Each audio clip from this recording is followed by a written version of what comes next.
এখন আমরা দেখব চ্যাট জিপিটি প্রথমবারের মতো ব্রাউজারে কিভাবে সেট আপ করতে হয় এবং লগ ইন করতে হয়। তো আমরা কম বেশি গুগল ক্রোম এবং মাইক্রোসফট এই দুইটা ব্রাউজারে ইউজ করা হয়। আমি এই দুইটাতেই দেখিয়ে দিচ্ছি। প্রথমে গুগল ক্রোম।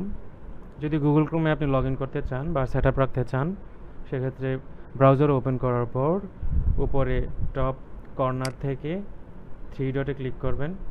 তারপর এক্সটেনশন, ম্যানেজ এক্সটেনশন, ডেভেলপার মোডটা এটা অন থাকবে, এভাবে অন থাকবে। আমরা আমাদের ফাইলটি ডাউনলোড করব, যেটা আপনাকে দেওয়া হবে। তো আমি এটা ডাউনলোড করে রেখেছি। ডাউনলোডস,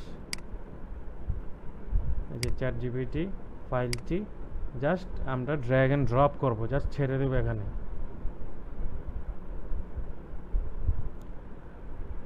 তারপর এই যে এক্সটেনশন, এখানে একটা এমন আইকন থাকবে, এটাতে ক্লিক করব।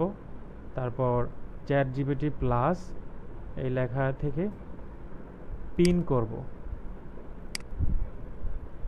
এভাবেই আমরা মাইক্রোসফট 8 এই ব্রাউজারের ক্ষেত্রেও এভাবে একইভাবে কাজ করবেন। মাইক্রোসফট 8 এটা আমরা ওপেন করলাম। উপরে 3 ডটে ক্লিক করার পর এক্সটেনশন, ম্যানেজ এক্সটেনশন, ডেভেলপার মোডটা অবশ্যই অন করবেন। তারপর ডাউনলোড করা চ্যাট জিপিটি যে ফাইলটি জাস্ট ড্র্যাগ করে ছেড়ে দিবেন, এটা অটো ইনস্টল হয়ে যাবে। তারপর এই যে এখানে এমন একটি এক্সটেনশন আইকন থাকবে, এক্সটেনশন আইকনে ক্লিক করার পর চ্যাট জিপিটি প্লাস এটাকে পিন করে দিবেন। তখন চ্যাট জিপিটি আইকনটিতে ক্লিক করার পর এখানে আপনার পাসওয়ার্ডটি চাইবে, ইউজার কি। ধরা যাক আমার পাসওয়ার্ডটি হচ্ছে,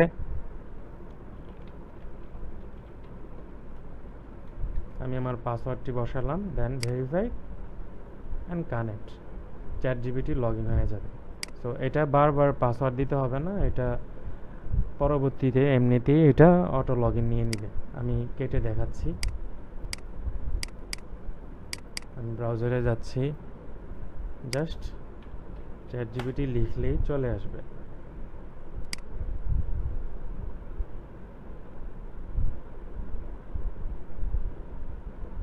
অবশ্যই এক্সটেনশনটি এখান থেকে আপনি যদি লগ আউট করতে চান, ডিসকানেক্ট করে দিলেই এটা লগ আউট হয়ে যাবে।